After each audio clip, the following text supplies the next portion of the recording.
Hello everyone, my name is Jonalyn Maglanget Calexto. Our topic for today is all about matching the assessment to the learning targets. In this report, you will learn about various types of learning targets, different methods of assessment, the advantages and disadvantages, best assessment method for each type of learning target. Quality assessment. A quality assessment covers the knowledge and skills in the learning targets with the same degree and emphasis. Not all learning targets are created equal. The determination of which target will carry more weight is called balance of representation.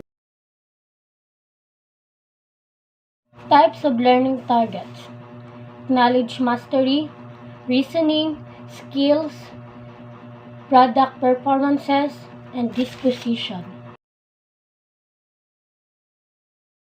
Knowledge mastery targets. These targets ask students to know or understand specific content related to a learning target. Targets can either be to know outright or by reference through memorization. These targets are often standard using verbs such as define, name, list, describe, and identify. Knowledge mastery targets. Standards that include these verbs are classified as knowledge mastery. Recognize, describe, explain, know, identify, and comprehend. Example of knowledge mastery target. Student will locate negative rational numbers on a number line. Acknowledge that numbers and their negatives add to zero and are on opposite sides and at equal distance from zero on a number line. Reasoning targets. Reasoning targets ask students to understand concept and content by explaining, putting in their own words, and interpreting. Students may be asked to extend and refine their reasoning and use that knowledge in a meaningful way. Reasoning targets. 6 reasoning preference taxonomies: inductive, deductive reasoning, analytical reasoning, comparative reasoning, classifying, evaluate reasoning, and synthesis. Reasoning targets. Use, analyze, evaluate, make decision, formulate question, make prediction, verify, compare, contrast, set goals, strategize, distinguish between, examine data, and propose meaningful interpretation. Use insight and conclusion from data to generate potential solutions. Example of reasoning targets. Student will compare the viewpoint about a classroom issue with the viewpoint of another person. Targets. Skill targets are those that must be observed and demonstrated in order to be assessed. These targets lend themselves to performance assessment. Knowledge target always underlies skills targets. Reasoning targets might be involved too. Skill targets. These targets are often classified as skills. Measure, read aloud, dribble and pass, participate, use simple equipment, demonstrate relationships, and collect data. All of skill targets.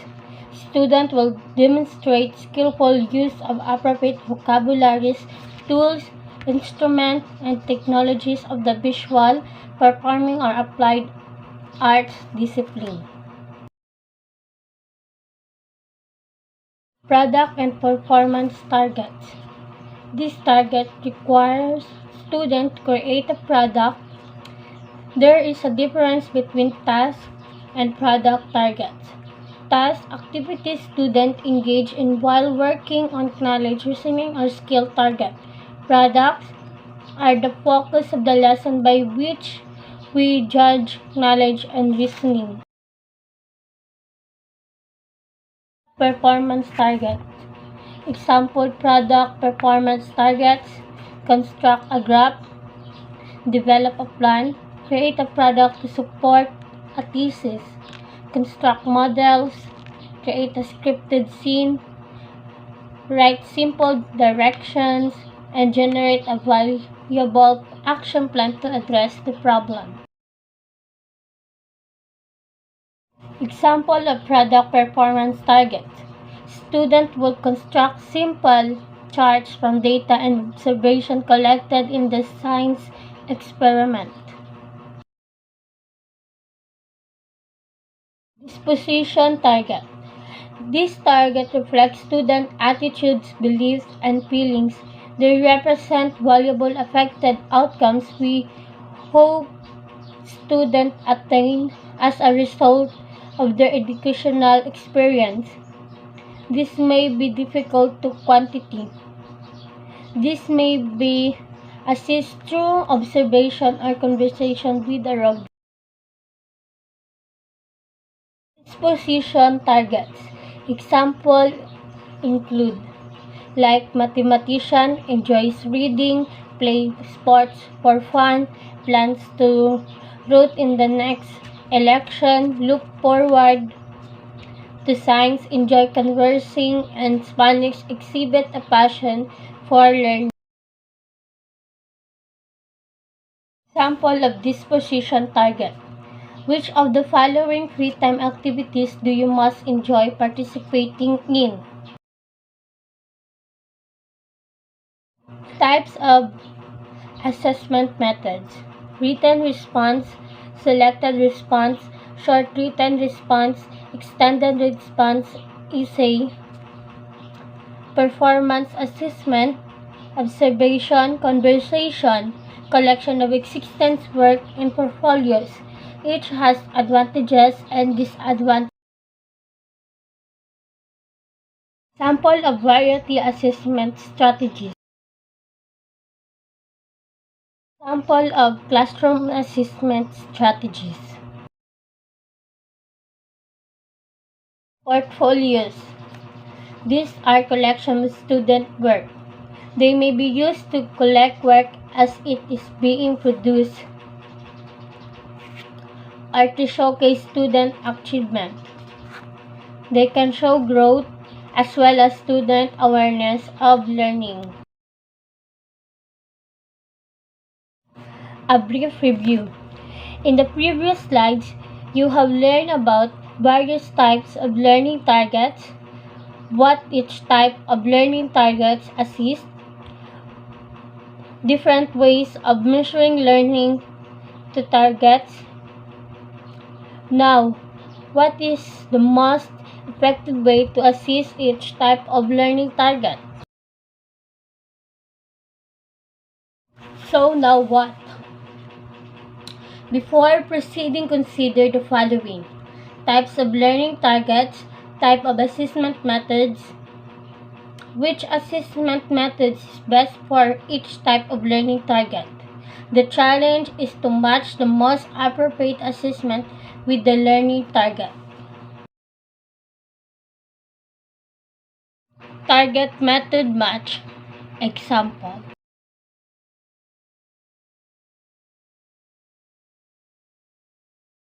In summary, review each type of learning target, determine the best assessment method for that learning target, use these criteria: purpose of the assessment, nature of the learning target, uses of the assessment information, resource, time, money, and staff available.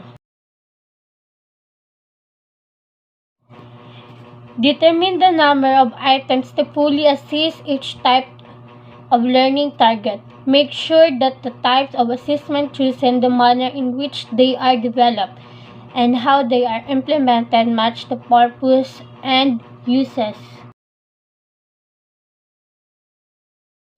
Matching your learning targets with the correct assessment methods will help greatly as you determine the balance of representation for the common assessment. It will also provide valuable information for the best blueprint. And that's all for today. Thank you.